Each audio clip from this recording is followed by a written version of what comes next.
Hey everyone, my name is James and welcome back to Chippy Gaming. So today we're going to be talking about the history of Terraria in China. Now, some of you may remember that a couple of years ago I spoke about all of the regional differences between our version of Terraria and also Terraria in Japan, because it turned out that over in Japan they had some exclusive items that we would never see. Well, it turns out that Terraria was also adapted for the Chinese market, and it's completely different than anything you would ever expect.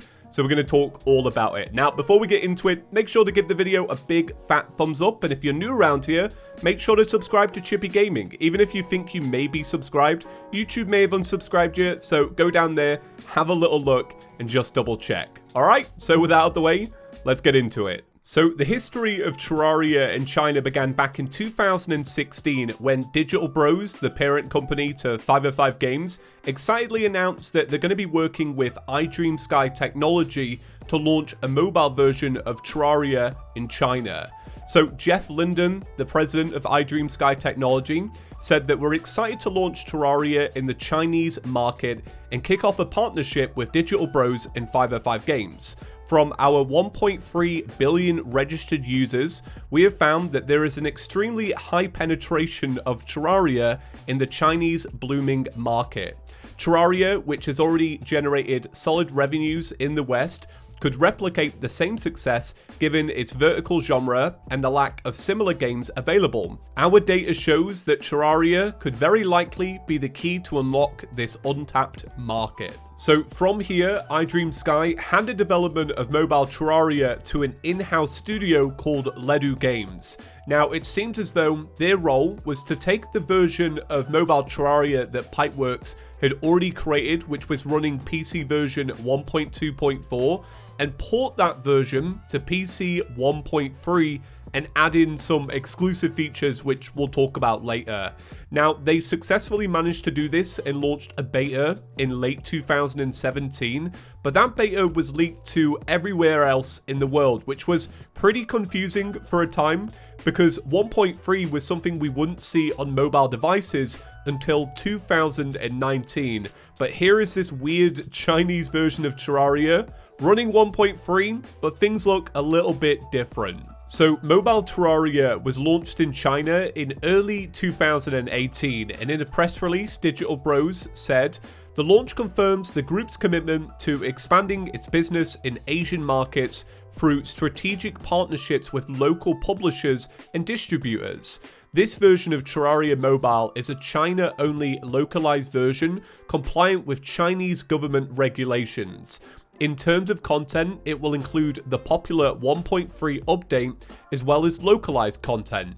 It is distributed as a free-to-try game with in-app purchases featuring vanity items and game boosters in line with Chinese players' preferences and purchasing behavior." So to start off with, I want to talk about the free-to-try model with mobile Terraria and some of the vanity outfits that were included with that, and we're also later going to be talking about those microtransactions.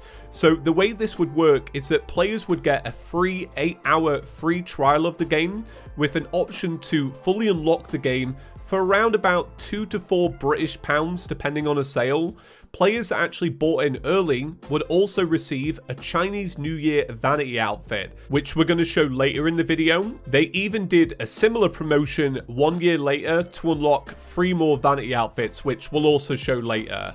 The interesting part about the free-to-trial model is that they gave players the option to extend it up to 10 times, meaning essentially if you followed the right social media accounts, you could get 80 hours worth of free mobile Terraria time without spending a penny. So 80 hours of free Terraria mobile gameplay is actually pretty legit, considering when you purchased a copy of the game, you didn't actually own the game, you were purchasing a subscription to an online service that would provide you the game, and I do believe that this is common practice for a lot of Chinese mobile games. So alongside the launch of the game, they also launched an exclusive website, which is really interesting.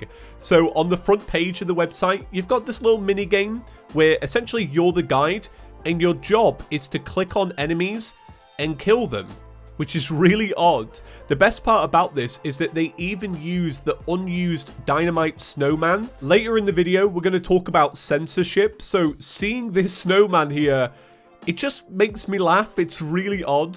At the bottom of the website too, they seem to have this random NPC pop up. Maybe it's the player, but I don't think I've ever seen anything like this in Terraria. It's really bizarre to look at. Now, as you can imagine, I don't speak Chinese, so I'm relying on Google Translate to research a lot of this video. Now, Google Translate did a fantastic job on the bottom of the website. So let me read this quote. Resist bad game. Refuse pirated games. Pay attention to self-protection and be aware of being deceived. Moderate game benefits the brain. Indulge game beverages. Arrange time reasonably and enjoy a healthy life. Thank you, website. The website was also really good at keeping players up to date with any changes to the game. This one kind of blew my mind though. So in version 1.3.5.3, that's what they called it, they said what's new is that they've added core missions in other worlds. After completing core missions, you can increase the inventory to 10 grids. Now, what this is referring to is the hotbar in the top left on mobile Terraria. If you complete these missions, you can now get 10 slots there instead of 5. It also says that the door can now be open and closed manually, and they changed the skin of the Star Merchant. Now, the Star Merchant seems to be an exclusive NPC. I've seen rumors floating around that it's actually a reskin of the Skeleton Merchant, but I don't actually believe this to be the case because this is an NPC that can actually move into a house, whereas the Skeleton Merchant can't. But if you are wondering, here is what she looks like. Now, my assumption is that this is the NPC that possibly sold you some of the microtransactions. If you're wondering what some of the core missions were, some of them were Kill Roshan, which is the Wall of Flesh, Kill the Skeleton King, Cthulhu Ball / World Devourer in any mode, Cthulhu Jellyfish can get new items, Dirty Juice, Weird Scales, Fear Fangs, Distortion the Slag, plus the Fusion module purchased with gold coins from the Interstellar Merchant. So obviously what I'm laughing at here is just poor Google translation, but it's really interesting that they added an update that made it so that you could have 10 items on your hotbar. It just seems like something that maybe should have just been with the game from the start. Now let's talk about the microtransactions. So here in this image, you can see everything that was available for sale. And these basically ranged in price from 20 pence here in Britain all the way up to £8. Now, what these are essentially game boosters to make the game even easier for people that don't want to put in the time to play the game. Stuff like this will never make sense to me, but essentially, instead of making a healing potion, you could buy a healing potion. This came in packs of 1, 3, or 9.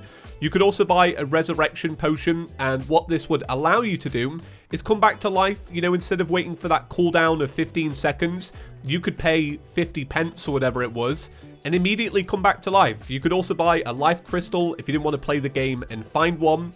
And at the top here, these chests, I'm assuming they gave you a random chance to get some random Terraria loot. So I know as a Terraria fan, this all seems really strange, but this is essentially common practice in China.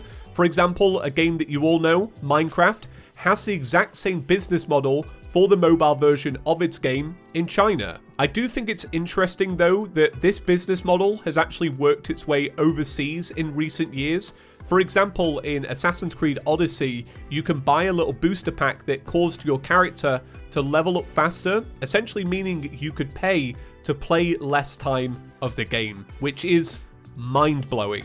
Moving on from that, let's actually take a look at some of the exclusive items, vanity, and armor. So the first one I want to show is the one that you got for purchasing the game in the first month when it was launched, and this was called the Chinese New Year set. So you got 2 free vanity sets, and the way you would unlock these is by logging into the game during the promotion and checking the mailbox on the main menu, and this would actually give you your items. The next promotion they ran was in January of 2019, and if you played Terraria during this month, you would unlock these free vanity outfits for free.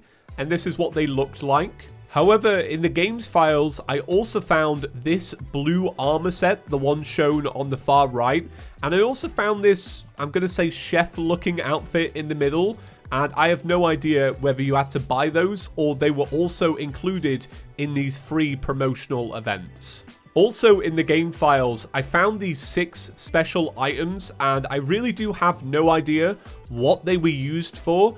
I'm going to assume that maybe they were used as some form of special pet, but I have no idea because I couldn't find them either. But what's interesting is that TV there, that could be placed down. It's actually a tile in the game's art folder, which is really interesting. So I wonder if maybe this was to promote some of the social media activity surrounding the game. Maybe you would click on the TV, get a little bit of an update, but honestly, I have no idea. So one thing you probably already know about the Chinese version of Terraria is that it's heavily censored so that it complies with gaming laws. So therefore, there is no blood and gore shown in Terraria, meaning that a lot of the items have actually been resprited and the bosses look completely different. Now, thanks to some community efforts making texture packs for Terraria 1.4, I'm going to be able to show you those bosses live in the latest version of Terraria, which is really exciting. But I also want to show you all of the little items that had to be resprited. So this is just a handful. There were a lot more items, but essentially, if you know of an item that has red or blood in it, it's now been changed to green, and this also included all of the crimson items. It's really weird just seeing Terraria just swap to a different color palette. These ones are not too bad to make, but the boss resprites, there's something else entirely. Alright, so here we are in Terraria, and with the power of some fancy texture packs that I'll leave linked down below, we're going to be able to check out all of the censored boss fights. Now, one thing I do want to show is this texture pack, which changes the sprite of the arms dealer to the star merchant. And seeing this in-game, seeing its animations and the way it moves, this is so cool. Like, I really feel like this was created by Relogic. It probably wasn't, but it really fits the theme of the game. Like, if this was an official NPC, I would totally believe it. Alright, let's have a little look at these boss fights. Also, we got to make sure that this setting is turned off. No blood and gore allowed, alright? This is the Chinese edition. We're sensitive. Okay, right. Here is the Eye of Cthulhu. So the Eye of Cthulhu, instead of being an eyeball ripped out of the skull, is actually kind of a dragon eyeball. It's got scales, it's green, it's really interesting. Here's the second form. So it's pretty much the same, but with teeth. So it's still kind of awful, but interesting, but different, all right? Here is the twins. Now, the twins look pretty much the same. However, they have, like, alternate colors. So this one is blue, and this one is meant to be, like, an orange, right? The second phases are way more interesting, though. So the second phases have the same kind of style as the ones we have today. So it still has the teeth, it still has the flamethrowers. This one still has a laser gun. But yeah, the kind of reference to gore is gone. I guess in a way, if you looked at that, you wouldn't really think it was an eyeball. You could think it was some kind of contraption. It's just odd. Like, all of this is so odd to me. All right, let's have a little look at Skeletron. Skeletron got hit the worst. This is, well, I actually really like this sprite. Okay, here is Skeletron. So Skeletron was actually changed to the Skeletron King. And what I really like about this sprite is that they actually gave him his own little crown of thorns. I do think he looks cool. He's kind of like the group version of Skeletron. I think out of all of them, this is the one I actually like. Okay, let's look at Skeletron Prime, which, as you can see, mechanical skull. Not quite a skull anymore, is it? Let's see this. So he is kind of the same. So it's got the same kind of vibe, still got that nature look, but it is an actual mechanical version. I really, really do like this one. Like, I feel like if this was in Terraria, I wouldn't be complaining. Yeah, I think this one's really cool. So now let's have a little look at the wall of flesh. Now, as you can imagine, a big wall of flesh, that's going to need to get changed quite a bit. It also had its name changed, which I kind of referenced earlier in the video. And here it is. Here is the wall of flesh in the Chinese edition. It's really strange. Like, this one is a pretty big departure from what we had before. It's almost like a meteorite version of the boss. It's interesting, that's for sure. Like, they kind of did a good job of it.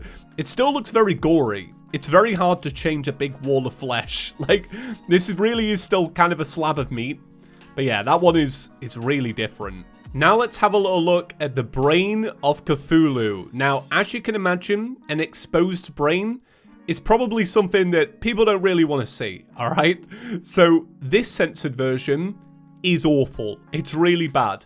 And I'm actually fairly certain now that this is what they referred to when they were talking about the Cthulhu jellyfish, which is how you got some of those exclusive items. This is awful. This is really bad. Like, this is just odd. Like, what did they do to my boy? Like, the second phase is not actually that much better. So let me get rid of some of these Orby boys. Let me show you the second phase. Here it is. So I still think that's kind of gory, don't you? Like, it's kind of grim. Like, I don't know about you, but that don't look like a jellyfish to me, alright? That is awful. Alright, so it's time for the final boss, the Moon Lord. And their approach with this one is that he should actually be the Lord of the Moon. So he's actually a lot more fancy now. The Moon Lord has an exposed heart. He has exposed eyeballs. And of course, a big exposed brain. Can't have any of that, you know, can't disrupt the nation with that. So what we got is this. Here we go. The fanciest Moon Lord you will ever see. Here he is. He's got a crown. That's right. They covered up his brain with a crown, and I actually love it. Like, this is one sprite that I genuinely do love. The rib cage has been, well, it's been modified a little bit. It's still kind of an exposed rib cage, but it's just way more fancy. I guess in a way, you could probably say, well, he's a bit of a mechanoid. You know, he's half a robot. I think that makes it a little bit easier.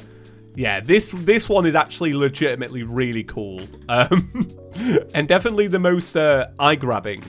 Ooh, I want to see what his eyes look like. Oh, they're kind of the same, but they've got a little sparkle on the pupil. Wow. So to round up this video, I want to talk about the response from Chinese players to this version of Terraria. And I also want to talk about what is going to be happening for those players moving forward.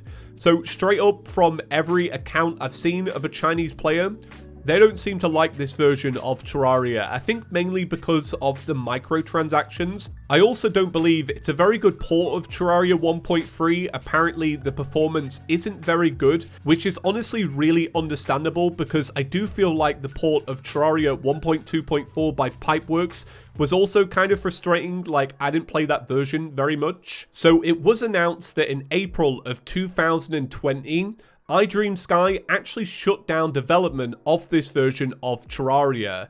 Now, like I mentioned earlier, when you purchased the game, you weren't exactly buying the game, you were buying a pass to the subscription service that provided you with the game. So what actually happened, and consider subscribing to Chippy Gaming. Alright, see you in the next one, guys.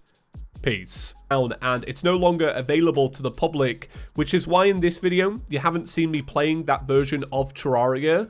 Now, players were compensated with a bunch of items for their final playthrough. So they got a full set of Jim's developer armor, they got the reindeer mount, they got 10 resurrection potions, they got 10 super healing potions, 10 iron skin potions, and 288 silver coins, which is a bit of an odd number. So in the announcement, they noted that moving on from here, Terraria fans in China are now going to be playing a new version developed by DR Studios, which is the version that we all have today.